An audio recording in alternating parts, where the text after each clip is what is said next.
শিক্ষার্থীদের জন্য কাজ করে যাবেন। আমাদের উদ্দেশ্য, লক্ষ্য ও প্রতিশ্রুতি একটাই, জগন্নাথ বিশ্ববিদ্যালয়ের শিক্ষার্থীদের অধিকার, স্বার্থ এবং মর্যাদা রক্ষায় ঐক্যবদ্ধ কাজ করা। আমাদের ভালোবাসা, বিশ্বাস এবং সক্রিয় অংশগ্রহণই আমাদের শক্তি। আমরা ঐক্যবদ্ধ, নির্ভীক এবং শিক্ষার্থীদের প্রতি দায়বদ্ধ ছিলাম, আছি, ইনশাআল্লাহ সামনে থাকবো।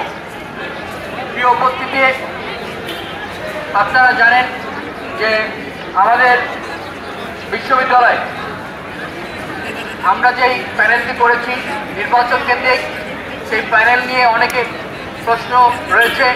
অনেকে বিভিন্নভাবে উদ্দেশ্য প্রণোদিতভাবে বলছেন যে অমুক রাজনৈতিক দলে যুক্ত হয়েছে বা অমুক রাজনৈতিক দলে ভবিষ্যতে যুক্ত হবে। আমরা মনে করি এগুলো উদ্দেশ্য প্রণোদিতভাবে করা এবং শিক্ষার্থীদেরকে ভোগান্তি করার জন্য এই কার্যক্রমগুলো করা। আমরা এগুলোর ন্যাক্কারজনক প্রতিবাদ জানাচ্ছি।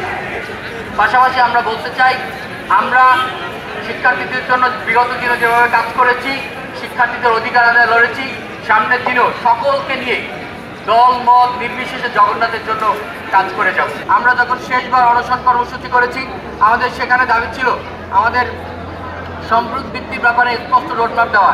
তারা রোডম্যাপও দিয়েছে, কিন্তু আমরা লক্ষ্য করেছি তারা এই রোডম্যাপ অনুযায়ী কাজ করছে না। নভেম্বরের প্রথম দিকে যারা সম্পদ বৃদ্ধি পাবে তাদের তালিকা প্রকাশ করার কথা থাকলেও এখন পর্যন্ত সেই ব্যাপারে তাদের ঘুম ভাঙছে না।